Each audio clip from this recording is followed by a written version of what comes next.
James and the Giant Peach by Roald Dahl. 37. It was really an amazing sight, and in 2 or 3 minutes, as soon as the people below realized that this now couldn't possibly be a bomb, they came pouring out of the shelters and the subways to gape at the marvel. The streets for half a mile around the building were jammed with men and women, and when the word spread that they were actually living things moving about on top of the great round ball, then everyone went wild with excitement. "It's a flying saucer," they shouted. "They're from outer space. They're meant for Mars. Or maybe they came from the moon." And a man who had a pair of binoculars to his eyes said, "They look pretty peculiar to me, I'll tell you that." Police cars and fire engines came screaming in from all over the city and pulled up outside the Empire State Building. 200 firemen and 600 policemen swarmed into the building and went up in the elevators as high as they could go. Then they poured out onto the observation roof, which was the place where tourists stand, just at the bottom of the big spike. All the policemen were holding their guns and ready at the ready, with their fingers on the triggers, and the firemen were clutching their hatchets. But from where they stood, almost directly underneath the peach, they couldn't actually see the travelers up on top. "Ahoy there!" shouted the chief of police. "Come out and show yourselves." Suddenly, the great brown head of the centipede appeared over the side of the peach. His black eyes, as large and round as 2 marbles, glared down at the policemen and the firemen below.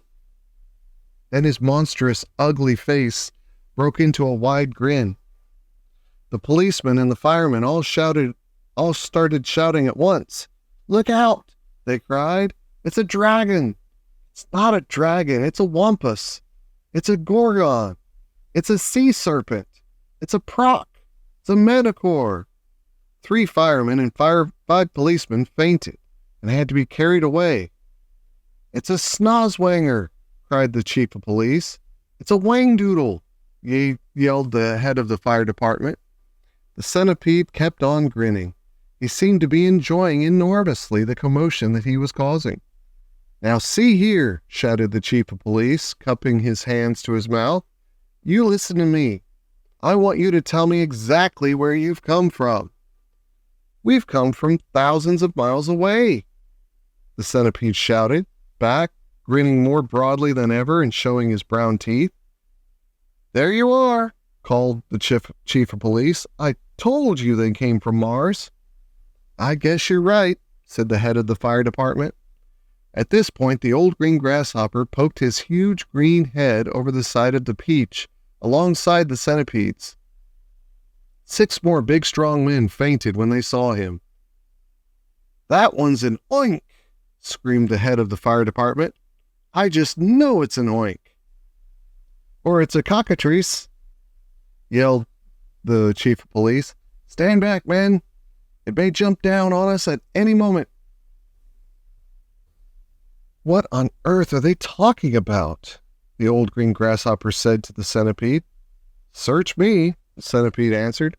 "But they seem to be in an awful stew about something."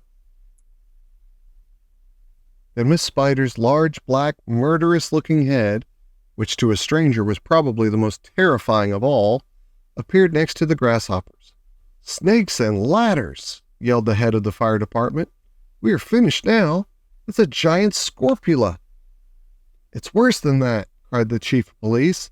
"It's a vermicious knit. Oh, just look at its vermicious, gruesome face." "Is that the kind that eats fully grown men for breakfast?" the head of the fire department asked, going white as a sheet. "I'm afraid it is," the chief of police answered. "Oh, please, why doesn't someone help us to get down from here?" Miss Spider called out. "It's making me giddy." "This could be a trick," said the head of the fire department. "Don't anyone make a move until I say." "They've probably got space guns," muttered the chief of police. "But we've got to do something," the head of the fire department announced grimly. "About 5 million people are standing down there on the streets watching us." "Then why don't you put up a ladder?" the chief of police asked him. "I'll stand at the bottom and hold it steady for you while you go up and see what's happening." "Thanks very much," snapped the head of the fire department. Soon there were no less than 7 large, fantastic faces peering over the side of the peach. Centipedes, the old green grasshoppers, Miss Spiders, the earthworms, the ladybirds, the silkworms, and the glowworms. And a sort of panic was beginning to break out among the firemen and policemen on the rooftop. Then, all at once, the panic stopped, and a great gasp of astonishment went up all around. For now, a small boy was seen to be standing up there beside the other creatures. His hair was blowing in the wind, and he was laughing and waving and calling out, "Hello, everybody! Hello!" For a few moments, the men below just stood and stared and gaped. They simply couldn't believe their eyes. "Bless my soul!" cried the head of the fire department, going red in the face. "It really is a boy, isn't it?" "Don't be frightened of us, please," James called out. "We are so glad to be here." "What about those others beside you?" shouted the chief of police. "Are any of them dangerous?" "Of course they're not dangerous," James answered. "They're the nicest creatures in the world. Allow me to introduce them to you one by one, and then I'm sure you will believe me. My friends, this is the centipede, and let me make it known. He is so sweet and gentle that, although he's overgrown, the Queen of Spain again and again has summoned him by phone to babysit and sing and knit and be a chaperone when nurse is off and all the royal children are alone. Small wonder," said a fireman, "they're no longer on the throne."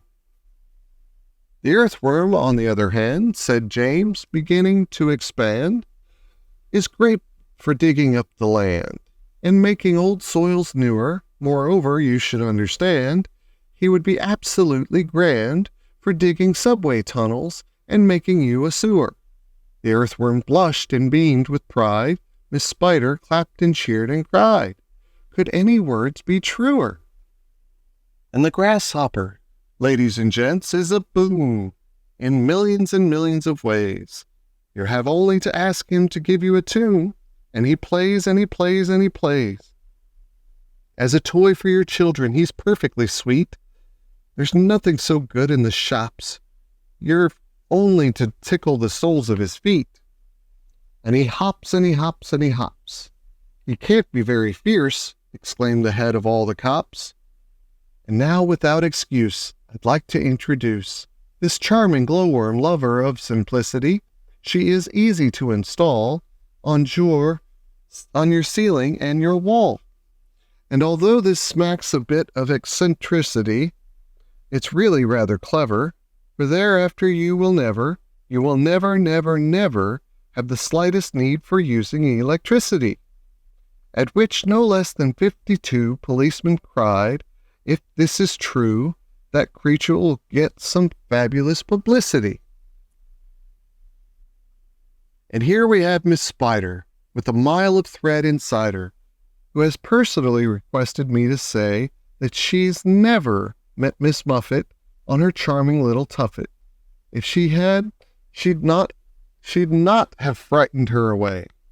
Should her looks sometimes alarm you, then I don't think it would harm you to repeat at least 100 times a day, I must never kill a spider, I must only help and guide her, and invite her in the nursery to play. The police all nodded slightly, and the fireman smiled politely, and about a dozen people cried hooray.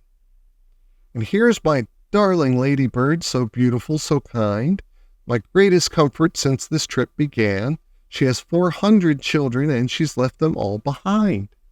But they're coming on the next peach of the can, the cops cried. She's entrancing. All the firemen started entrancing, and the crowds all started cheering to a man.